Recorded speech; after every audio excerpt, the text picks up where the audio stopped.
We are on. Hello, out there. All of you wonderful listeners. Man, I'm actually excited to record today. I think compared to yesterday. Yeah. Got my cup of coffee. One of us, both of us, had a bit of a meltdown last night and wasn't fit to record a podcast. We were not in podcasting condition. It happens, people. It happens. Happens to the best of us. You're listening to the Fight for Together podcast. But it's good to be here. Pardon us, your ultimate podcast host and you're possibly using a nice one. Special guest. Well, yeah, why don't you wait 1 second and then you can use the nice one too? Why would you use that cutter on that? That does not make any sense. No. To me. But to you, it does. Yep. We're different. And it's okay. Okay, we got a jam-packed episode. I am excited about this episode. First of all, this cup of coffee is good. It is good. I roasted it today. Man, those beans. What is going on? Those are delicious. Hang on, I need to light the cigar. You guys don't mind, do you? Just hang tight. I think there's a button on their podcast app where they can fast forward 15 seconds. Yeah, this is where they fast forward. Unless they like cigars, and this is their favorite part. Yeah. Okay. We have some stuff for you guys. I'm just gonna jump right into this because what I need to say is this topic, more than any other topic for me, holds the key of what makes Fight for Together. Dang, can I say that? I don't want to oversell it. This, though, what we're going to talk about today is the reason why when people ask for parenting advice, I can never give parenting advice because I think the most basic and important thing with kids has to do with how you see them, not in what you do. And today, we're going to be talking about that. Yeah. It almost feels like we're taking all our clothes off, which we've done before. We've even podcasted. Well, I know. That's what I'm saying. Our first 3 or 4 episodes, I think we're filmed naked. But it's like, this is the best stuff we got today. I don't think it gets any better than this. Yeah. Because not only does this affect our viewpoint of how we see our children, but I think it really actually affects our viewpoint on how we just see people, which our children are people. But before that, we have some comments from previous stuff to get to. I can read this one. All right, this is a longer comment. I don't know if you need to read the whole thing. Okay, but just cut me off when you need to. This is from TU Jam. This was from a comment. I think that's Toe Jam, but it's spelled differently. Toe Jam. That's gross. Toe Jam says, this group mentality thing has always been a mystery to me. I've always seen different groups I've belonged to as a part of my life journey and not as a terminus in themselves. They have all been part of my identity, but only for a limited time. Eventually, I've always found myself thinking that this just can't be everything there is. So, for example, in my sexual history, let's say in the span of 20 years, I'm now 36, I've been a part of groups who identify themselves as lesbians, bisexuals, BDSMers, and or polyamorous. I read tons of books about the subjects, made new friends in them, and practice what they stand for. Surprisingly, this all led me to currently being in a monogamous hetero relationship of 10 years with a decently vanilla sex life. We also got married last year. So pretty much an antithesis of every group I've ever been a part of. And I'm so delighted to say that I'm content and in love with everything about my life and sexuality currently. I didn't accept Jesus, in quotes, although I do see him as a cool dude, or became to see the end of my vile ways, quotes, or anything like that. All I did was journey into myself to find something more and use groups as a tool to help me in that journey. So I grew along the way also. My preferences changed, and there was room for that since my whole identity wasn't attached to a certain group. See, I love that line. Yeah. But keep on going. I don't hate these groups either, or see any other group morally or whatever superior from one another. Whatever that group might be, religious, hobby, sexual, ethical, political, etc., even though I've certainly felt that the same grace has not always been given to me by leaving them. I've learned there is nothing to hate. They are just manifestos of the numerous ways how life can be experienced. That's all. Anyway, luckily, though, I've met other like-minded adventurers who've seen me for the journey I'm making and not for the groups I belong to. Wow, that last line, too, kind of hits home. That's really good. So, I love this comment. For a lot of reasons. And I can relate to a lot of it, actually. And I think, the thing that stands out to me the most is where he says, I think it's a he, is it? I thought it was a she. Who knows? That's okay. If you call yourself Toe Jam, you're I'm going to sure. be either misunderstood or maybe at this point you don't care. Yeah. But this person. this human, I'm assuming it was a human, said that they've chosen a vanilla lifestyle now compared to the BDSM, poly stuff, and says that in a way that's like the antithesis, whereas like I can see why they're saying that. I think they're kind of playing into the way other people see them, but it's totally not the antithesis because you've gone through all these kind of like stages or experiences and it's led you to where you are at right now. And the thing that I've found fascinating about group identity is that they kind of, it's either like either or. Like in our religious circles, you're either with us or you're against us. It had to be one or the other. Yeah. And that very belief is one of the biggest beliefs that I have a beef with. Not like Jesus. I agree he's a cool dude. Or even the Bible. It's more how the Bible is used. The Bible is used to determine, are you inside or are you outside? Like from the very beginning. And right now I'm getting people asking us questions about vax. Like, are you pro-vax or anti-vax? And it's like, it's phrased like that. Are you pro or anti? And it's like, you have to be one or the other. And the reason why I don't like answering some of these questions, although we're pretty like I don't give a shit about our privacy for the most part. Like we have more stuff online than really anyone I know in terms of like the depth. But the question is weaponized from the beginning because the reason why it's being asked is less about information and more about people wanting to know, can I put you in my group that I've created or not? And I just like how this comment. Or are you a safe person or not? Because things are so polarized,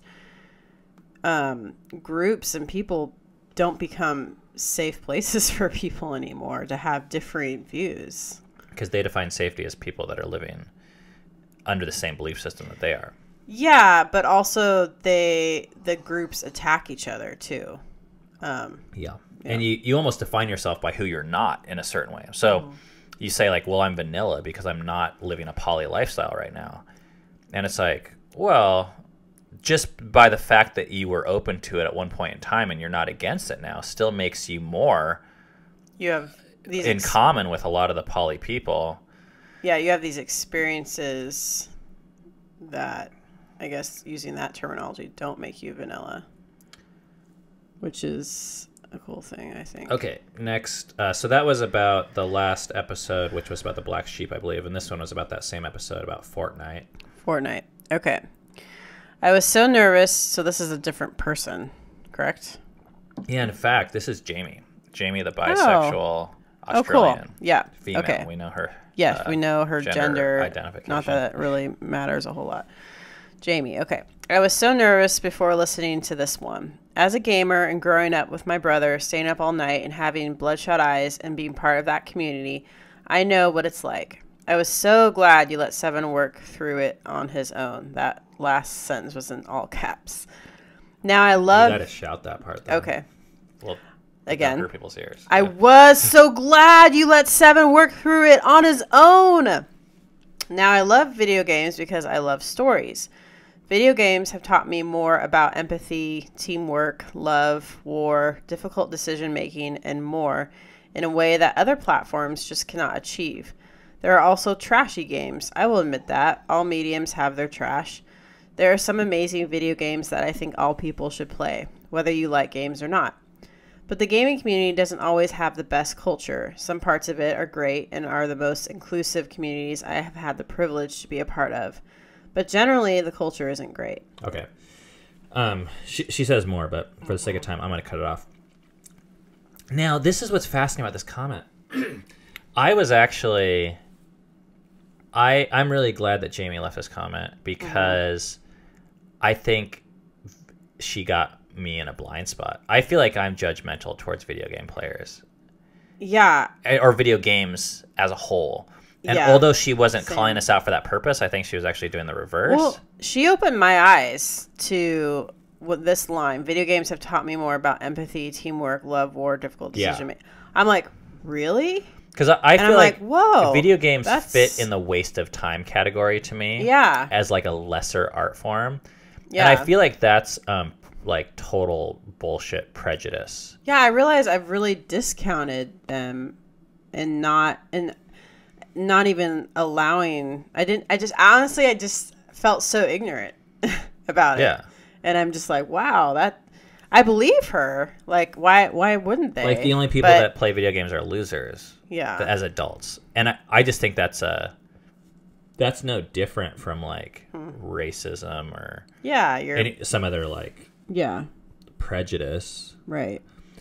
I mean, I'm sure there's like a basis to it. Just like you could probably point to some racial thing and say there's an unusually high percentage of black people in prison. Like I'm sure there's a stat like that and if you want to find it. White people a lot of them are stuck up.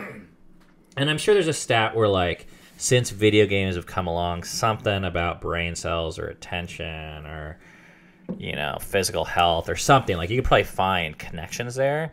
Yeah. But that doesn't mean that morally it's less than or that I don't know. Well, if you want to find something, there's like some quotes like if you want to find something about something, you're going to find it. Like, so if you already have a prejudice against something or someone or a group or whatever it is, then you're going to find things to back up your prejudices. So I was all set up to read this, and then this happened. Look at this. Oh my gosh. Can you even... Okay. That number Jamie, is so high. Can you even... Whoa, what does USD mean? That's United States dollars. Okay, so that is our money. Jamie Lee, she sent us $50, and she says, for the podcast chairs, cue happy sound effects. Hang on, I need to find some sound effects here. This part we don't have. Let's find them. Do we have any? I feel like we only have sad ones. There's clapping. We could do clapping. There's... this one. No. So maybe clapping is going to be our... Oh, L. Yeah. That doesn't sound... It should be more happy, but we'll work on more happy. She says, may your butts be comfy and your thoughts flow. Jamie from Australia. Wow. Thank you so much, Jamie. That is amazing. So I'm going to put that $50 right now. And we just had someone donate $5. Yes. On our little like live stream thing, which I didn't even know. Towards our chairs. I didn't know that I had accidentally even enabled that. So money starts like showing up, and someone said it was for the chairs. And actually it was $4.99. Yeah. But I'm just going to round up. Yeah. To $5. Yep.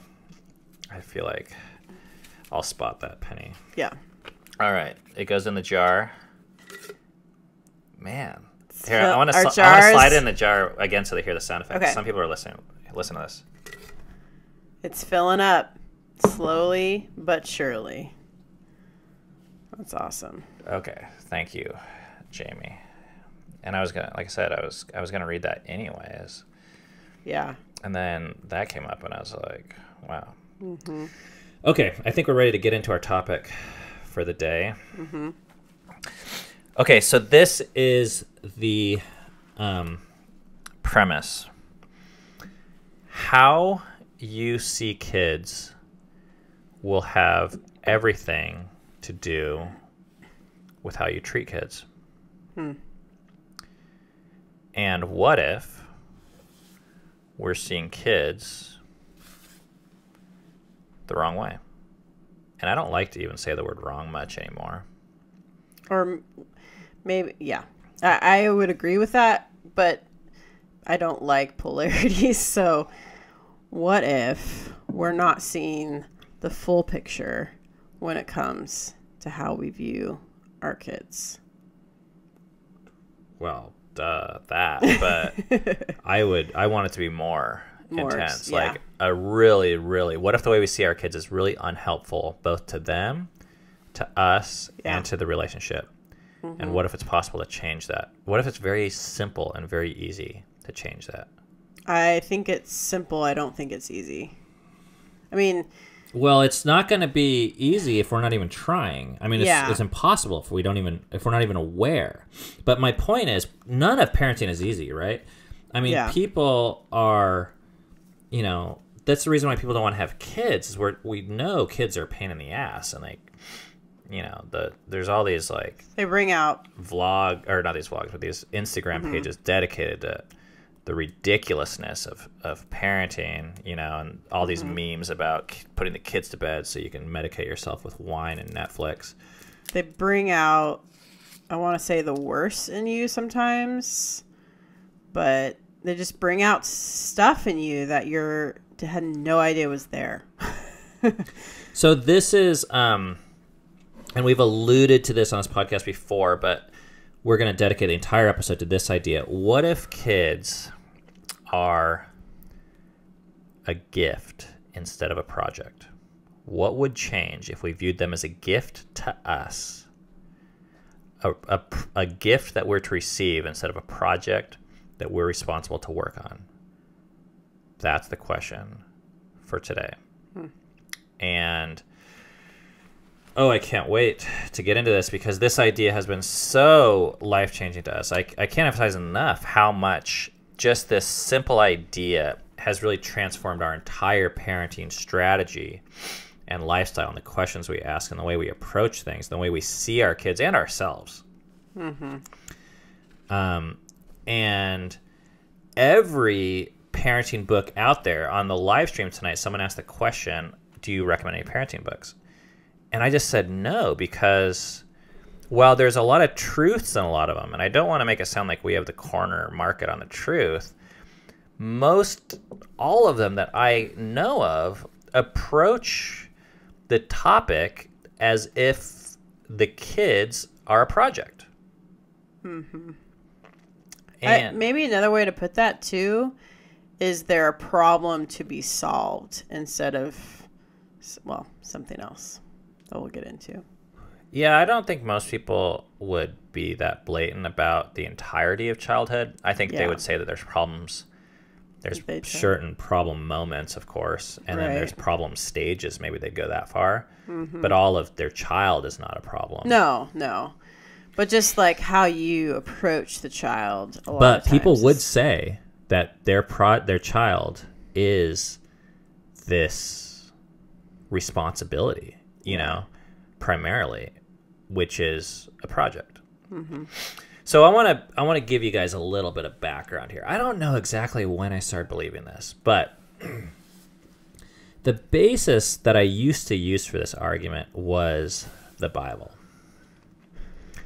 Because there's a biblical phrase or idea, and I don't care if you believe the Bible or not for this podcast. We're not going to be dependent upon it, and I'm not dependent upon it for this belief at all anymore. But I want to just be honest about where this came from, or where I used to think it came from, at least. But I'll talk about that too. So there's this phrase in the Bible where it says children are a blessing. And it's a really fascinating idea because for how important parenting is, I mean, parenting is just one of those things that it's the only activity everyone has in common, right? I mean, we were parented, we had parents. Like, it's the human thing that bonds us, is we all come from the same place, and that's a mom and a dad in some way, shape, or form. Right. Yeah. I mean, and with that mom and the dad, there comes this like, well, you were birthed, you were breastfed, and then you were like, some other stuff. You were told not to run in the street or hit people, or maybe your parents were okay with that. I don't know, whatever. But there was this, we all went through it, basically. Yeah. And what the Bible, for the book it is, like I said, whether or not you agree with it, 66, I think it's 66. It's I can't even talk right now. It's Times? No. Books of the Bible. There's 66 books in the Bible. Yeah, it's an organization. It's a compilation. That's what it is, of 66 individual writings that were put together. Someone might argue with, the exact number, Luke and Acts or one thing, whatever you want to say. I don't care. Around there. But how much advice it has for parenting is oddly lacking. If parenting is that damn important, which it is because every single person does it, and if living a biblical, godly, Jesus-like, loving life is really so important, if it's your thing, which I think it could be, yeah. Why doesn't the Bible say like what to do with kids, like how to parent, like how to make the project turn out? Mm-hmm. For how big it is and how thorough it is about a lot of things, it's weird that it doesn't. And for me, forming my ideology, the way I made sense of that was one of the reasons why it's lacking this is because children are not a project. Now, recently, I'm caught up in this new idea, which is not new at all, because the second I heard it, I was like, I think that's right. And that is, and I just heard Seth Godin say it this week, who was the second or third smart guy I've heard say it, which is no one actually changes their mind from resources. They know what they believe already, and they go around looking for validation and resources. Mm-hmm. So I'm starting to think that I've always believed this. That goes with the prejudice thing too. Like, I mean, that's a negative way of putting it, prejudice. But like, whatever you believe, or you kind of, I mean, it's the same idea. Way to tie it in. Yeah. But so say that again. The resources, you don't actually look. Basically, like, Christians all say the same stuff, right? They say like, when I was a Christian, they were like, okay, I read the Bible and now I believe this. And it's like, no, you didn't. You didn't. Like, you already believed that. Yeah. Like, you already kind of wanted to be a bigoted asshole. Not that that's what all religious people are. And then you use the Bible to validate that. Yeah. But you were already a religious asshole before the Bible. Yeah. You're just using the Bible to validate your conclusion that you already arrived to. Yeah. And there's like scientific data that backs us up about that. People, they kind of believe, like, it's very, very hard to change a belief. Almost impossible. Like, at least through like just someone's written experience. And I don't want to get too far into that, but the point is, I think I've always kind of known this and seen the world a little bit this way. That there was something off with this parenting or children as a project mentality. So when I read the Bible, I was like, oh, I'm going to use these verses to validate that. But I actually do think it is in the Bible. But, okay, not the point. Let's get to what it actually is. Mm-hmm. Okay? So what I'm going to do today is I have this for my journal, September 3rd, 2014. Wow. What is that? 5 years ago. And we're trying to navigate through these notes. It's going to be a nightmare. Yeah. But I think we'll end up somewhere very valuable. And I just want to ask like 5 or 6 questions about this model and compare the two. Okay. So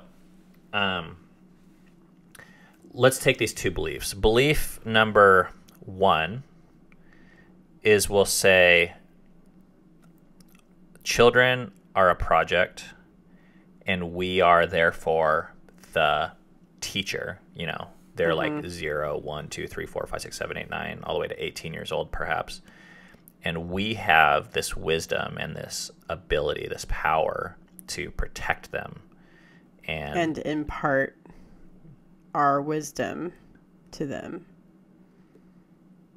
Which, of course, there's truth there, right? Yeah. I mean, like when your kid literally needs to be fed and whatnot. Yeah, especially the younger they are, the more that seems pretty obvious. So we're not talking about jobs, but we're talking about a primary way to view them. And I do think we have to choose between a primary and a secondary. So only one of these is going to be the primary. Okay, so that's way number one, is the children are a project. The second option is children are a gift to us that are primarily for our benefit. We are the primary beneficiaries. In the first model, yes. In the first model, the children are always viewed as the primary beneficiaries. What I have to give, my protection, my knowledge, my this and that, the information or the power flow, the love flow, if you want to call it that, goes from the top down. The other way, it's actually somewhat controversial. It's actually like we are the ones that are the primary beneficiaries. Okay, and which sounds selfish, but I just want to compare these two ways of thinking. But I just want to get them out of the way. Number one and number two. So the first way, we're giving more than receiving. The second way, we're receiving more than giving, which is crazy to start thinking that, because I mean, just practically speaking, you know, what you can see is, oh, no, I'm giving way more to this kid than they're giving me. That's what it feels like. That's what it feels like. Yep. Yeah. Especially those first few years. It's a very empowering mindset to feel like, yeah, you know, my job, this little shit needs me. Right. I wipe your ass. You would die. Literally, you would die without me. I mean, that's a very... And like I said, there are roles that we play, but this goes beyond a role or a job. This is a whole mindset. Yeah. It's like these are the characters we become almost. Okay, so let's ask this question. Sorry, I need to have a sip of coffee. If, for number 1 and 2, what's the primary job? Okay, so this is what I have written down. For the role number 1, if you see that the child as the, you know, you're really the gift as the parent to the child, and the child is a project, your job is to fully equip and prepare, what does that say? Oh, and pour information for the purpose of making the child better. So this is where you hear people say this all the time. They say like, oh, I want my kid to have it better than I did, to have a better childhood than I did.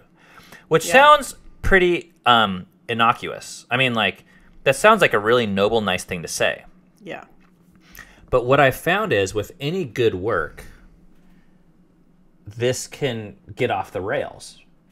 Yeah. I mean, when you're a perfectionist like Steve Jobs, and you're like, you know, all I ask of you is that we build the best iPod we can. Or I hear this about Elon Musk now, like the latest interview in Wired magazine. It's like it's coming out like kind of how tyrannical he really is, and like asking people to work overtime and just reaming people and yelling at people. And this like making things better to like a perfection standard is not easy. Well, if you do that, there's a cost to it. Like there's pros, like you get an amazing iPhone or an amazing magazine, an amazing business. But then using those analogies, but then there's cons. You know, there's a cost to it too, and the cost probably is relationships when you have that mindset. Cami, you're brilliant. And the goal, what Cami's pointing out, I think, is that the goal of each of these, none of these are black or white, good or bad. Right.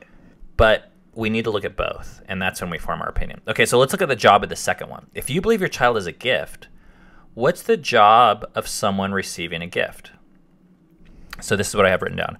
To appreciate, be thankful, experience joy, wonder, and possibly correction. Like, or at least I'd say education. To yourself. For yourself. Yeah. So if this thing really is a gift, this new baby or this teenager, if it's a gift to you,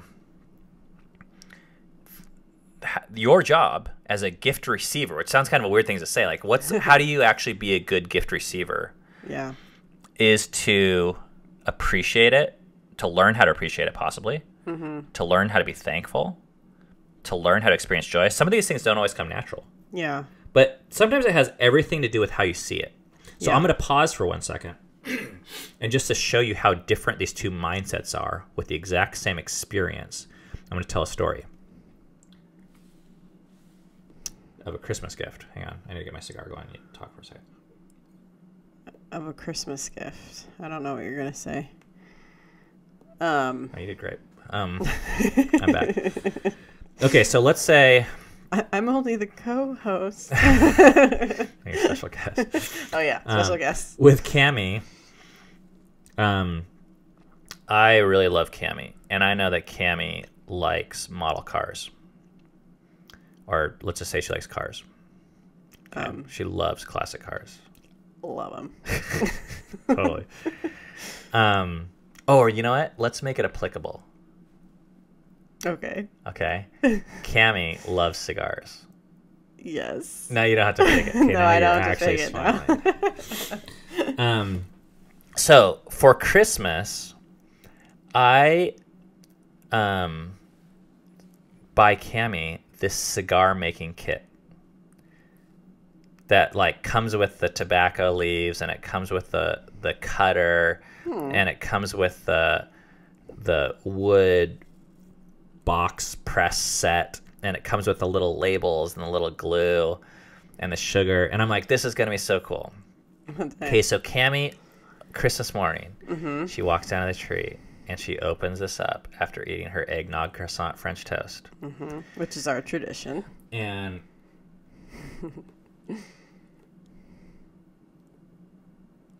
I get my cigar lit again. And Cammie opens this up. Now, if she opens it, seeing this as a project, Cammie will feel instant apprehension, dread, and anxiety. She might think, "Oh, shit! Like I could totally screw these up, and these cigars are gonna make a giant mess. They're probably not gonna turn out. I'm so busy right now. Now I have to do these things. If I don't do them within 3 months, like Ben's gonna think I don't care about them, and they're probably not gonna turn out. They're not gonna taste as good as the regular cigars that I have. I'm probably gonna mess them up. And how am I gonna fit these in? And if other people see how they turn out, they're not gonna think I'm a good cigar maker." And these are all like totally legitimate thoughts that you can have over any type of thing that you view as a project, right? Yeah. Of course, I'm not giving you this as a project. I'm giving you this just to show you how much I love you. So if Cammie was just to receive this as a gift, she would have a completely different set of thoughts. Same gift. But she would think, this is so cool. Ben loves me. I really appreciate this. I'm so thankful for this relationship and this gesture of our intimacy, that Ben knows me and cares about me and went to all this trouble to buy this. Yeah. Same thing, two completely different responses. Now, of course, when I give it to her, I want her to have option 2 response. And I think the same thing happens with kids. Same kid. But if you see it as a project, if you're like, oh shit, I got this thing. Okay, I got to keep it safe. I got to, get it educated. I got to keep it moral. I got to have it turn out better than I did. I got to give it every opportunity I can. I got to be able to make it look good in front of the neighbors or my parents or everyone else. And in reality, you might have a little bit of both going on. It's like I still believe that one mindset's going to prevail. And in our culture, it seems to be the project mindset. But at the same time, I see parents and myself, I can say myself, like I've had, even though when I viewed my kids more as a project, I still got joy from the relationship, but it just was kind of muted or distracted joy, or if you can call it that, where my primary lens was still their projects. Yes, there were moments of joy and yeah. moments of thankfulness. And this is what I saw in the Christian world and why I don't think this is limited to a Christian worldview, even though I attached it to the Bible. The Christians that I knew viewed their kids far more as a project than anyone else. Yeah. Because not only was it an academic and a safety project, but it was far more of a moral project. It was like, oh, shit, what if my kids turn out gay or dishonest? And I'm not equating those two myself. I'm saying the world we were raised up in, those were like worst case scenarios. Yep. Or what if my kid like turns out to smoke pot or listen to rock and roll or whatever the bad things are? Because then not only are you a shitty parent, you're a shitty Christian at that point, and then that's like even worse probably than being a shitty parent in that world. So yeah, you can have glimpses, and even with the religious people, but a lot of people that even see kids as a gift, they see it in a very sentimental way. Like, oh, children are a blessing, and that means that it's because of how cute they are, like when they're babies, which I never could really relate to because I don't really think babies are that cute. You know, I don't know. I think most of them are ugly. I did like looking at my own, but that gets even pretty old after a little while. Yeah. So it has to be something deeper. I think there has to be a greater purpose to it for me of something to be thankful for. And that's where the educational piece really comes in. For me as a parent, for like me to have my mindset reformed. And that's where, you know, with what we've been through in the last 17 years of parenting, we see the world so differently. And almost 18. I know. I know. Okay. So we asked what the job is. Let's ask what the results are that you're looking for. Okay, so you have the job. What's the final product? So in track number 1 with Children Are Project, the result is to have a child that reflects the receiving of everything that we are giving them, a child who experiences as much, if not more, success at navigating life than we did. So we want to look at the end, and the way we determine if we did a good job is basically, did they turn out better than me? Yeah, which is doomed to fail, I think. Just because, I mean, it's possible to have one kid that resembles that, but that's already it's a one size fits all mentality in parenting. And it also kind of puts so much pressure. That's it. My God, so much pressure on the parent to have this certain result. And then it puts so much pressure on the kid. Eventually the kid, I think the older they get, the more pressure they probably feel. Well, and how much at the end of the day can you control? I mean, and this is what, you know, the big struggle with parenting is you have the lawyer dad and then you have an artist kid that doesn't share your track at all, or at least your definition of success. Because I don't think there is one definition of success. Yeah. So they feel like a failure because their kid's showing up late, it doesn't succeed at school and flunks out of school. When or maybe isn't good at sports, or when maybe that child is a raging success in a different way, but we're not able to see it because we're so fixated on the end goal project of what we thought we were doing. Okay, let's look at what the desired results would be for track number 2. If children really are a gift, the desired results would be for us as parents to grow in full awareness and appreciation of the gift, or blessing if you want to use spiritual language. So I want to fully understand this gift that you gave me. Like, let's take the cigar kit. I want to know why you bought it for me and what's special about it. Or why you bought it for me. Yeah, and why did you pick this for me? Like, what did you think I would like about it? Yeah. And with a child, I want to understand this thing. I want to understand, like, what is it really thinking right now at the age of 2 when it's throwing these temper tantrums? And what can I learn about myself? And like, why do I still love it when it's screaming? And I never think about disowning this thing. I mean, maybe that's not realistic. Maybe you think about disowning, but most of the time, you know, you feel sad and your heart goes out to this thing that's not really doing anything that's creating any real value in the world in terms of like from a capitalistic perspective. You know, it's not pumping out dollars. Right. And I wonder if I'm still loved right now, if I'm not pumping out dollars and doing everything I thought was so important. You know, it makes me see the world from a completely new lens, from a child's eyes, which is, by the way, one of the things Jesus was so adamant about was like, you guys are all acting like adults too much, not as a compliment. And you should see the world like kids do. Yep. And we actually have that chance when we have kids. But if you're not fully able to appreciate and be thankful, that's okay. But keep on trying. Like, that's what success looks like, is to fully be able to appreciate this human life that is a gift and not a fuck up.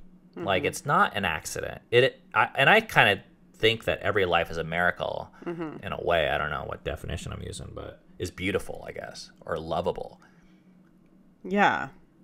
Yeah, I mean, I was talking to somebody the other day about what it takes to actually get a person in the womb and out of the womb. Like, to actually, like, survive all of that is actually a miracle, I think, for someone. So let's talk about what failure would look like in either of those two categories. If you see your children as a project, failure is your children not measuring up to your expectations. Yeah. And which is, I think people beat themselves up because they're like, oh, my expectations are too high. But I think if your kids are a project, any expectation will be too high. Because our kids will never measure up to really what we want in terms of, like, if we view our job as to turn them into something. Like, that's what marriage has taught me. Like, you know, I spent the first 5 or 10 years trying to change Cammie. And when that was our goal, like, it worked out, like, really your goal poorly. Yeah. It was very frustrating. Yeah. But the second I turned around and I said, you know, maybe my job is just to accept you and to accept your love and love you unconditionally. And now I have the loyalty of someone that sees the world in a new way, that is actually an asset, not a liability. Things changed. And with our kids, I think because of the age gap or something, we think we, like, have some corner on life that they don't. And therefore, and we do in some ways, like I said, there's a truth there. Yeah. Like, they don't know about cars and we know about cars. Right. So there's a job. But when that goes too far, and now I think my job is to make you turn out the way I have this thing in my head, I think that's crushing.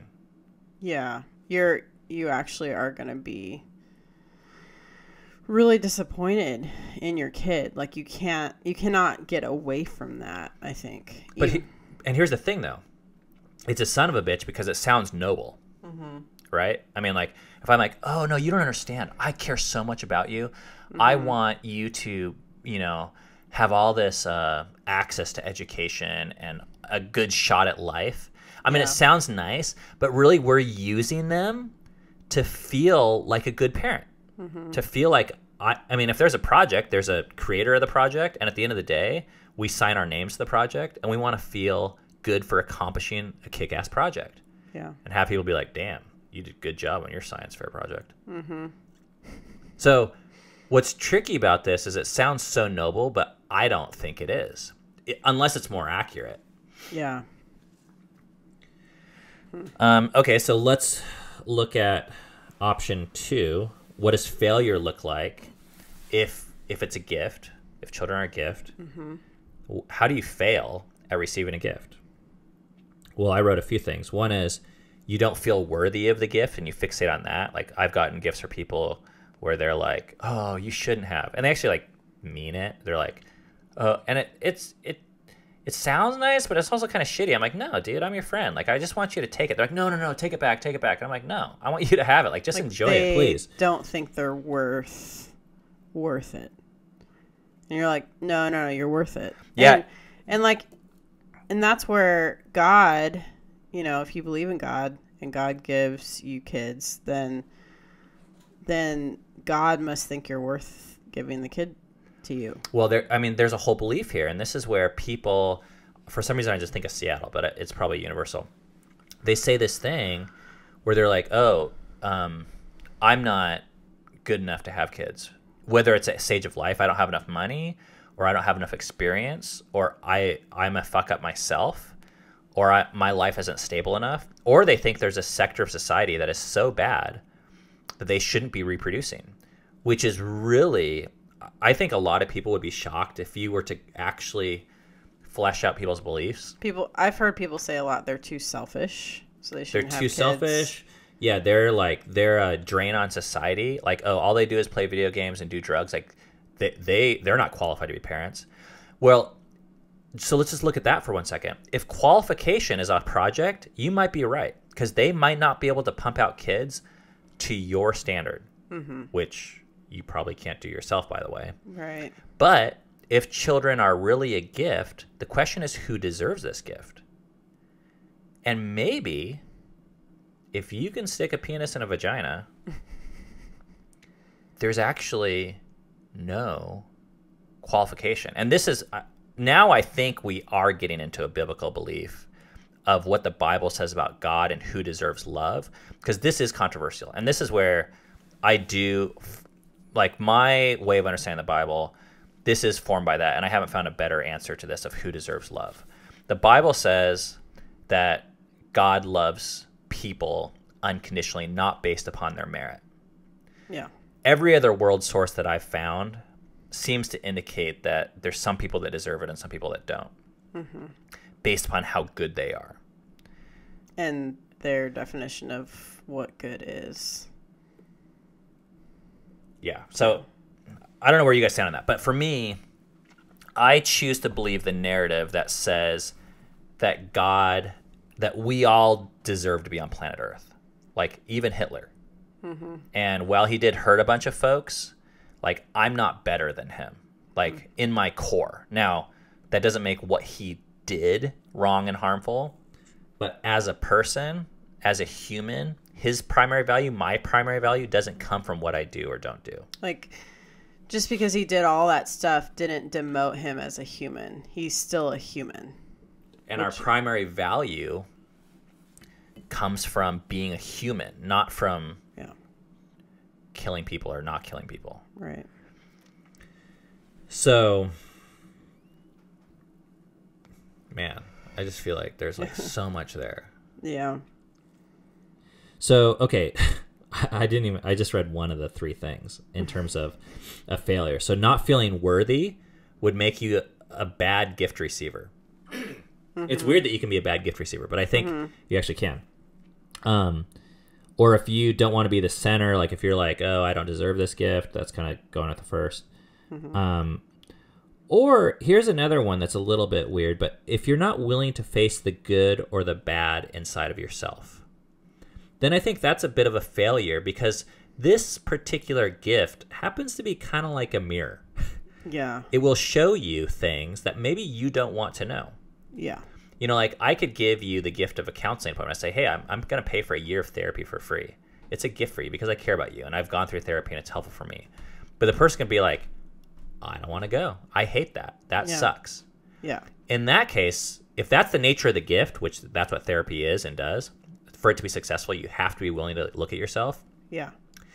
I think you would be a bad gift. That would be a failure as a gift receiver for that particular gift. You'd be a bad how do you say therapist? Therapy? I don't know. Patient. Patient, yeah. Be a bad patient. And the very nature of kids is they reveal levels of information. You know, the quintessential one is our kids are like, one kid's bossing around another kid. I'm like, why are you doing that? Like, where'd you learn that from? Of course, always. Yeah. Duh, who did they learn it from? Our kids are or they're like homeschooled. Yelling. They didn't learn it from public, so we can't. They're even yelling. blame You're that. like, stop yelling. Yeah, oh totally. wait. So if you don't want that type of information, yeah. So it really will challenge that. But I think that's an opportunity. Yeah, because if you don't want the information, then that's a form of denial, which is your right to have. Which everyone has. Everyone has some form of denial. But it's an opportunity to face that denial head on and be like, oh, damn, yeah, I'm living in denial. Now, going back to the first thing, and this hints on a little bit about the last podcast we did about the black sheep. It's so much easier at this point to blame the kid but that goes back to viewpoint number one, where we're like, you're in project. I'm going to fix you so that you don't yell anymore. And if you're unfixable, then you need a label. Then we kick you out and we scapegoat you and turn you into a black sheep. Yeah, so you can see where that goes. But that all stems from the mindset of a child as a project. Mm-hmm. Okay. So I have all these other categories I've written. Benefits of either one, drawbacks. I also think it's cool, really cool, that you get 18 plus years to figure this all out. In that you don't need to figure this out when you get pregnant or when the baby's born or when the baby's 3 or when the kid now is 8 or the kid's 17. I mean, I'm finding that every day I have with my kids, and some of them are 17 and some of them are 3, I get the opportunity to see them, to receive them as a gift. It's a very brilliant and complex gift. Yeah. That's dynamic. It's always changing. It's unfolding every single day. So the way that you'll understand it on day one is infinitely different from how you will experience it on year 18. I think it's pretty natural when you're having your first kid to, especially in our culture, to just automatically see this kid as a project. I know that's where we came from. Yeah. I mean, I think it took us multiple kids, multiple years to get to the point where we switched it more to the mindset of blessing. That's why I don't want to tell people what to do with parenting. I just want us to agree on what the hell kids even are to begin with.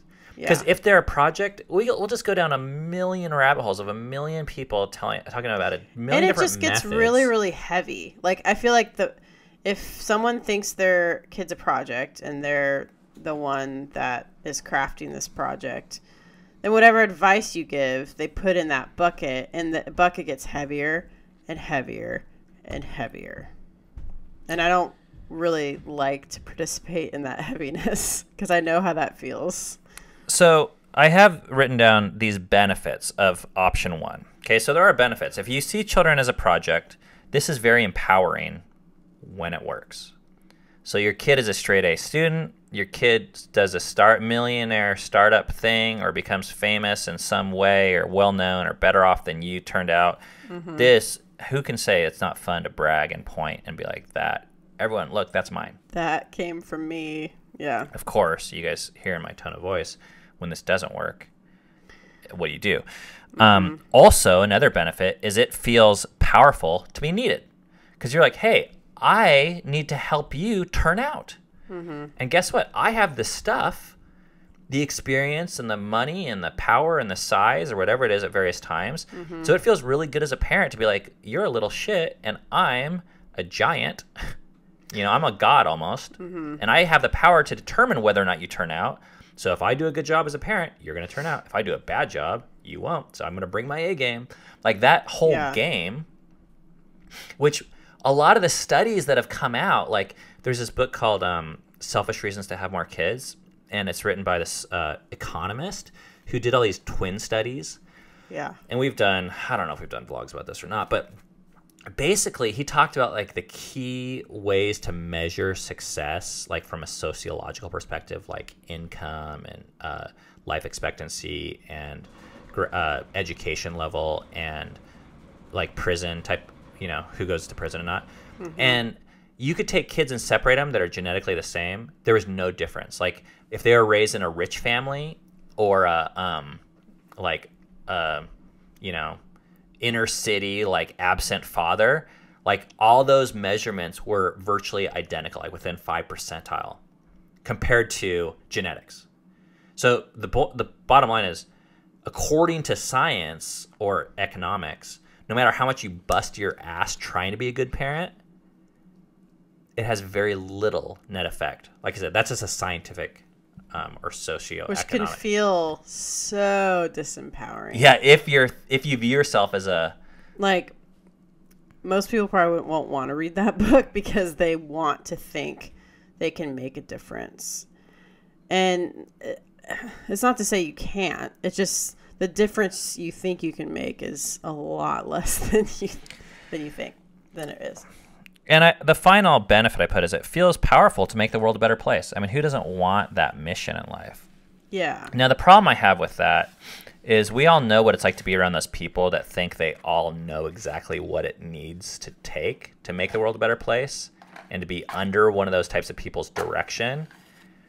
And these are the types of people that movies are made about. You know, the mom that needs to have the perfect prom that they're saying is for the child, but it's really for them. And that's where, once again, this sounds like a very nice thing. Like, I'm making the world a better place by forming this child a certain way.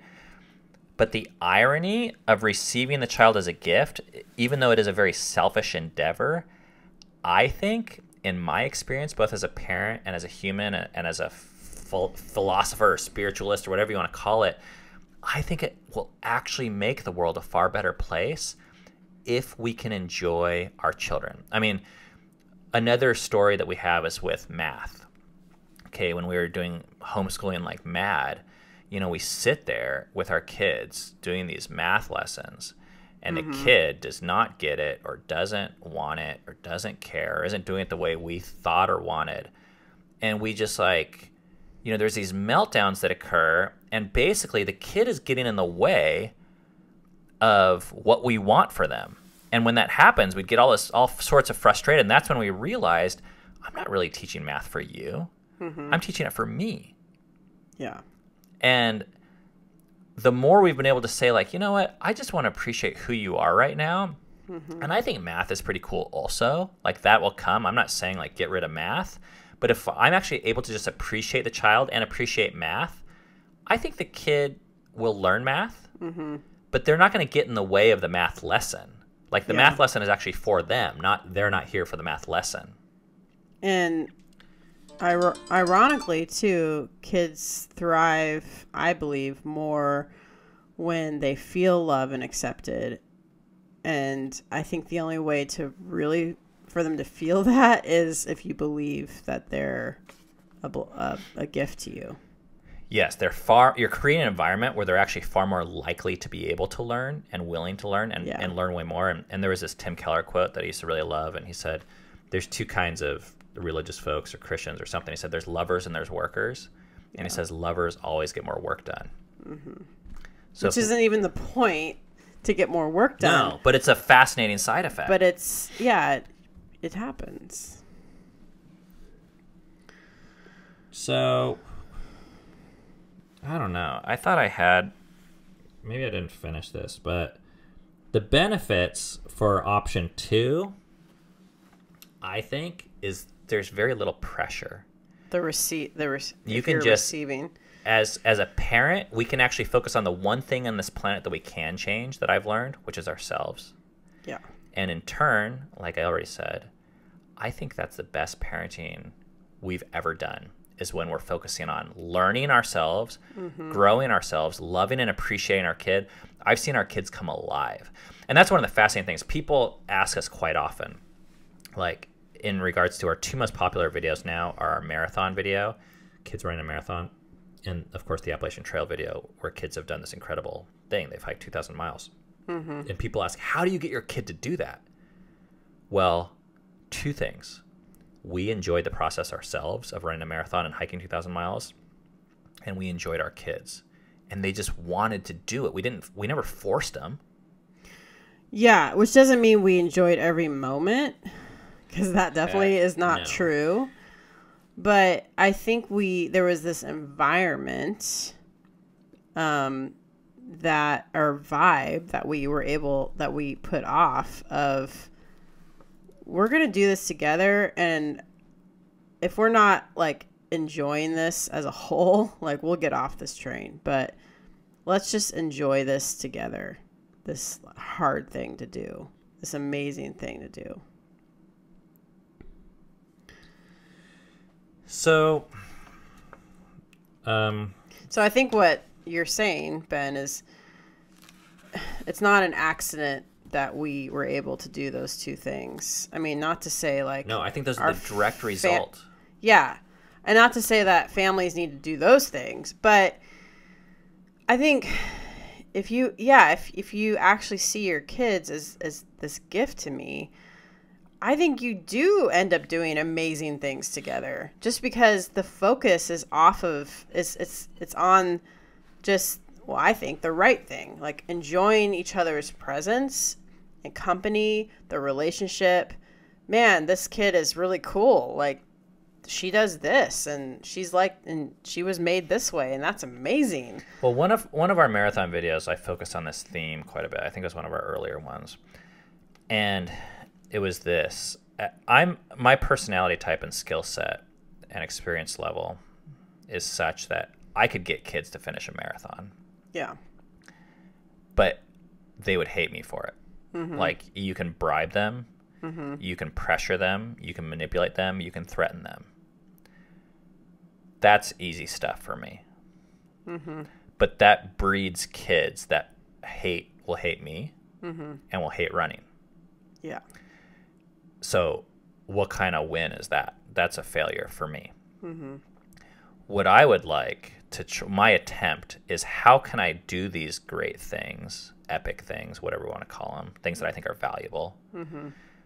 and have my kids both appreciate and love me, and through hiking or walking or running or math or whatever the challenge is also. That to me is a whole nother level of challenge. And to me, that's more of the mindset. I think I can accomplish that if I view children as a gift, because either way it's a win and they know it. But if they think if they don't finish the marathon, then they're not going to be viewed as good enough, or like I'm dealing with my failure as a parent, so they're going to be part of that failure.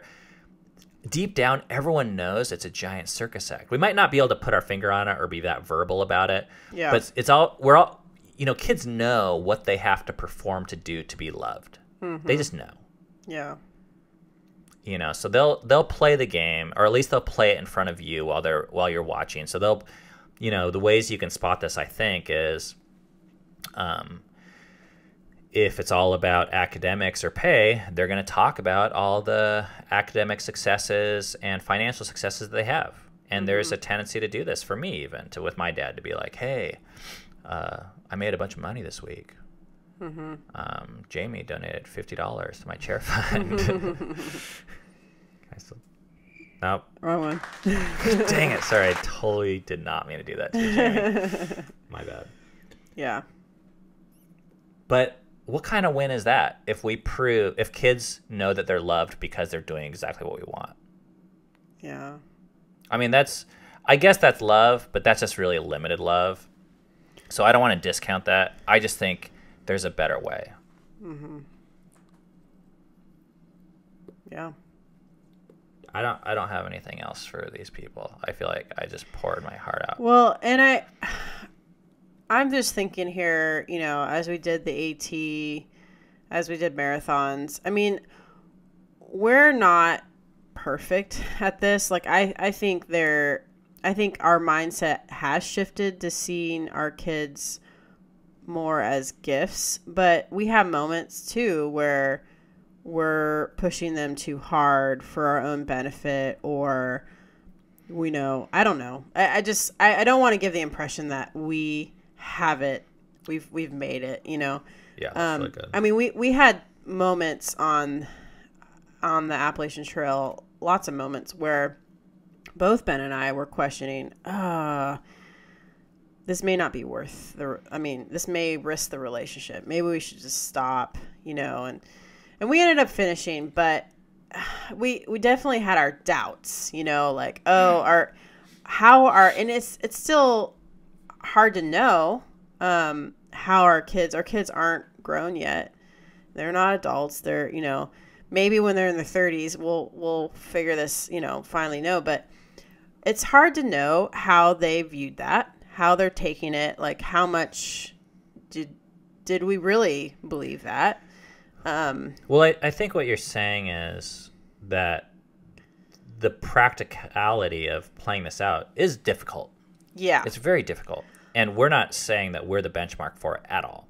All I know is that I used to have a ton of pressure that I had on myself to be a certain kind of parent and to have a certain kind of kid. And that pressure has lessened significantly. And all I know is now I can enjoy my kids more. That's it. Well, I would go a step further and say another thing we know based on our observations with our family is our kids are turning out, quote unquote, by the standards that we have, which there's seasons where they don't know as much math as the next person or, you know, aren't going to be as accomplished. Mm-hmm. But when, I mean, just put ourselves in those shoes for a second. Like, how do you learn best? When someone's like, you know, wanting to hit you with a stick if you don't turn out? Or, and I don't mean literally, but, you know, there's going to be some penalty where you lose everything. Or someone who cares about you so much that they're just like, man, this is fun, isn't it? Like, you know, I had 2 different roles in construction. My first time with construction was with this guy named Mitch. And he was just so much fun to be around. He just enjoyed his job.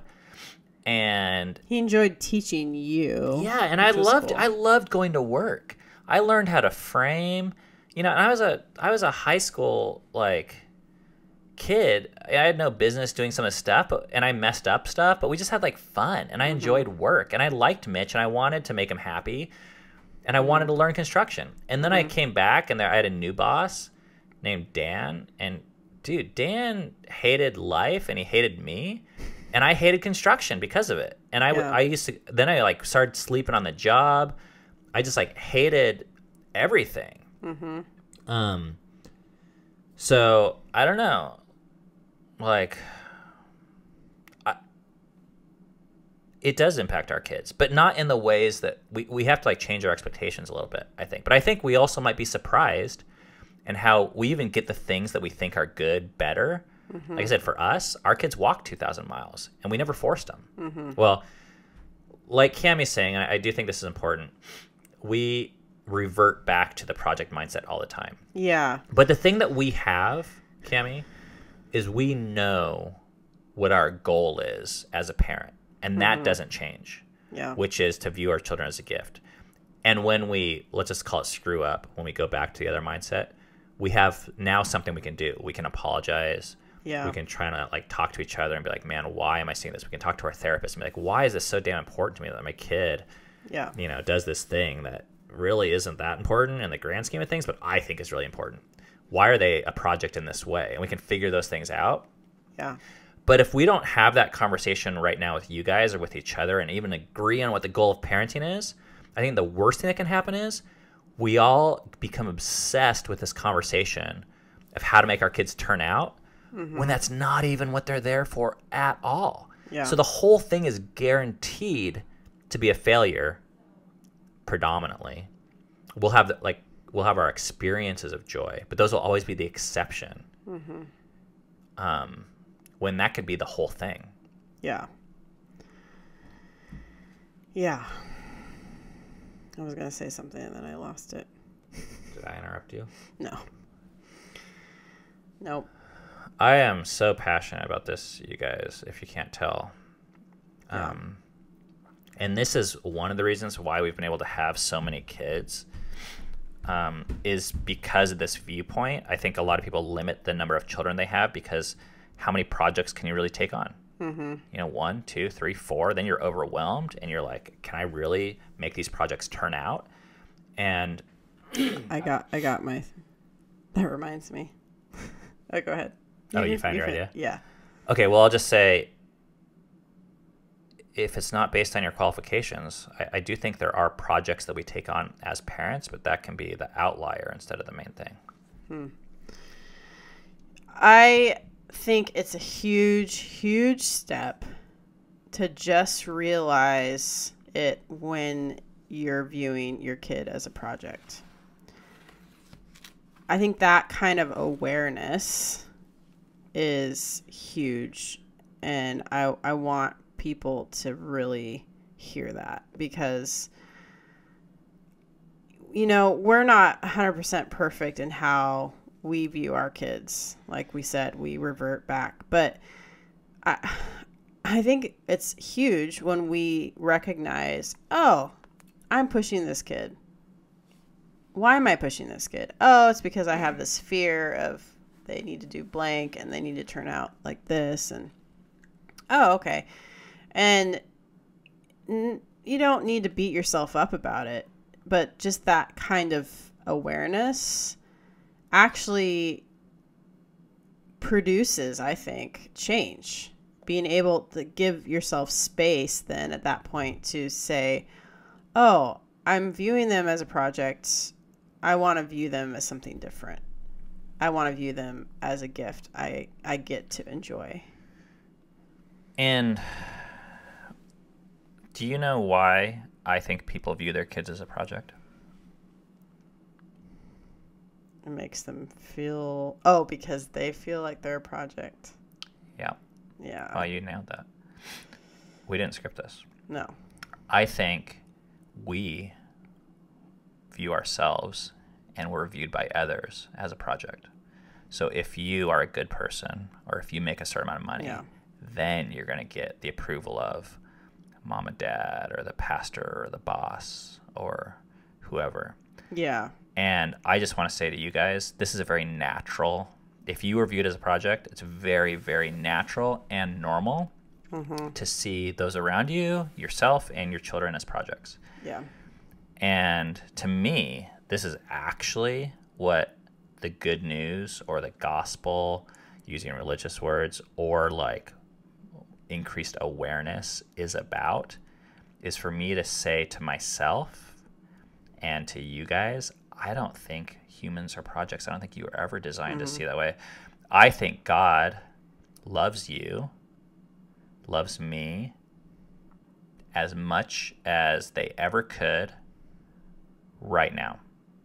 The way I am in my incompleteness and in my current state, not for what I was supposed to become, or could have become, or have become. And when you're able to accept yourself this way, I think you're able to accept your kids this way. So the encouragement is, if you're like, oh shit, I don't view the world this way and I've fucked everything up, you don't make it right by beating yourself up more. You make it right by just accepting yourself more and being like, damn, that actually makes sense the way I did it, but I want to see it differently and more whole now. Yeah, I think just every person's fucking existence is fucking amazing. Just how they are is good enough. Fuck. That's what I believe. I like that. I like that. I was gonna bring up this comment, but I'm not going to, because I feel like we're at a really high point right now. We were gonna listen to phone calls, so really we've used our time with you guys, and I feel really good about this.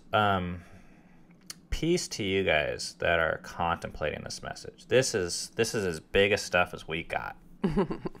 So if you're even open to this, kudos to you. Yeah. You have my respect for even thinking about it. And even if you don't have my respect, fuck it. Who cares? You're still a gift. Yeah. You don't need my respect. Your existence is amazing. So it's true. It really is true. Mm-hmm. And I really hope that you guys can consider this. And I know we've shared this with enough people that when enough people hear this and they say, that's a game changer. Yeah. It's the biggest game changer. And this is a book we want to write, but it's book number 4.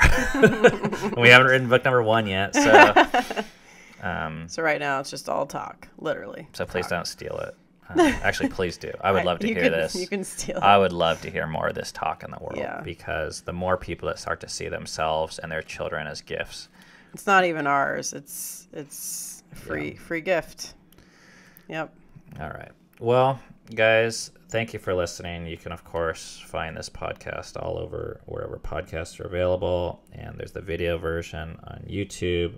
Thank you guys for the chair contributions. My ass does hurt, but we're saving up for the chairs. And the phone number, if you would like to leave a voice message. Oh, yeah, please. We're going to prioritize voice messages over text messages. So I am getting some good text messages, but it's far more interesting for you guys to hear each other's voices because you hear our voices plenty. The phone number that you can call to leave those voice messages is 206-651-5744. That is in the show notes. And I'm going to put another video. We recorded a whole video vlog on this topic about a year ago. I'm going to leave that in the show notes as well, although you might find it redundant. And I actually think this one is better. So forget about that. But it's there for you overachievers. A little project for you. All right. Oh, project. Uh-oh. I use that on purpose. All right. Thank you guys so much for listening. Peace out. Thank you for listening to Fight for Together. We'll see you next time.